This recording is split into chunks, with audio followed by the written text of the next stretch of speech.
Welcome back, everybody. You know I love our friends over at the Government Accountability Institute. That's where Peter Schweizer is and Seamus Bruner, and they do such great work there.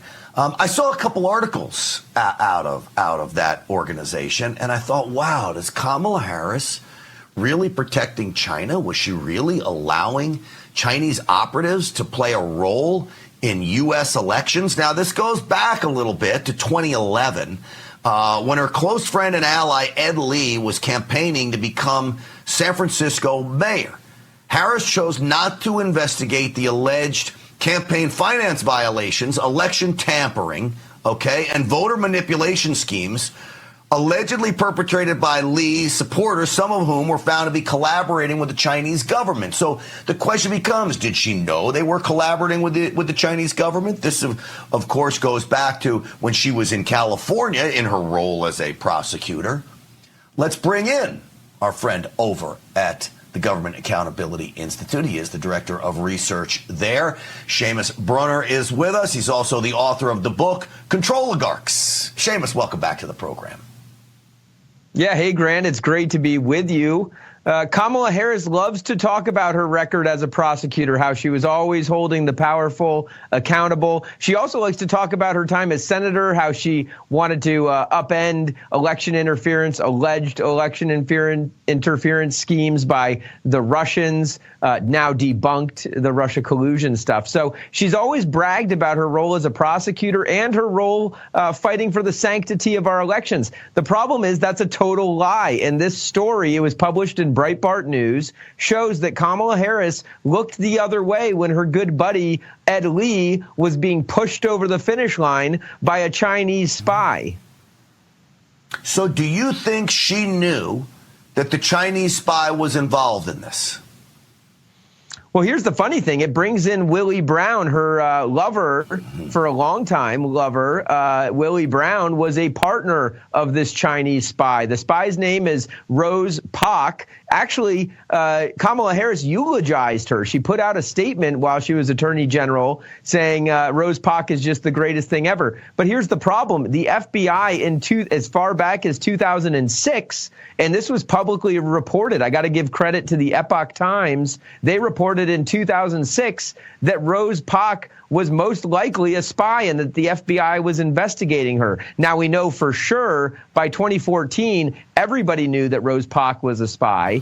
And Willie Brown almost certainly knew that she was a spy. And so what this was a classic case of cronyism, a cover-up for many of Kamala Harris's cronies. I mean, of course, Willie Brown. Rose Pak had been a big player in San Francisco. Ed Lee was a huge friend and supporter of Kamala Harris. For those who don't know, if you look at California politics, it is just one big swamp. It's a cesspool of people scratching each other's backs, a lot of Chinese espionage. Gavin Newsom makes an appearance in this story. He was the one who left the mayor's office to go to become the lieutenant governor. Everybody knows everyone, and they're all on the take. All right, and it brings back memories of now dealing with Joe Biden and all his dealings with China. Now Kamala Harris is the VP. She's running for president of the United States. This poses a real problem for me. This Rose Pak, where is she now? Well, she passed away, a number of years ago. But like I said, Kamala Harris, she wrote a eulogy and published it on the California websites. On the government website saying how great Rose Pak is. Now, she's gone, but the entities that she was in charge of, they've all been filled with new Chinese spies that are all throughout California. We've got some really big news coming on Gavin Newsom. And I don't know if you have time, but I've got a big piece coming out on Tim Walz and his Chinese connections. So all of these guys are in bed with China. Biden, Walz, Harris, etc. All right, lay it on me, Tim Walz. What have you found out in his connections? Yeah, so Tim Walz, he is in bed with all of these. We've talked about it before, going back to the early 90s. He had all these trips to China. But what we found is really shocking. So there are these things called overseas Chinese service centers. And the FBI busted one of these things in New York City a number of years ago, 2 years ago, and they call it a secret police station. So Beijing sets up under its United Front Work Department these overseas service centers, and they serve a number of functions for the CCP. Well, there's only been 7 identified in the United States. One of them is in the Twin Cities, in between St. Paul and Minneapolis. It turns out that the director of this organization donated to Tim Walz's campaigns. A number of other CCP operatives donated to Tim Walz's political campaigns. And then Tim Walz's government, Minnesota, sent taxpayer money to Chinese front organizations, over 200,000. We've got this story. It's going to be coming out in Breitbart. But the taxpayer money is now going to Chinese spies, thanks to Tim Walz. Yeah. Unbelievable. We saw a very similar situation in New York, the secret police station you talked about. There were all kinds of New York politicians taking pictures and getting money from these people. All the while, it's a secret police station. Doesn't surprise me. Tim Walz is side by side with that in the Twin Cities. Lastly, in just about a minute that we have, your boss, Peter Schweizer, had a podcast. I was fascinated by it. He raised about 50 different issues. We don't have time to go through all of them, but one of them was talking about how there aren't enough Republicans being hired in key swing states to oversee the elections. Real quick, if you can, sum it up for us, and is it too late to fix the problem?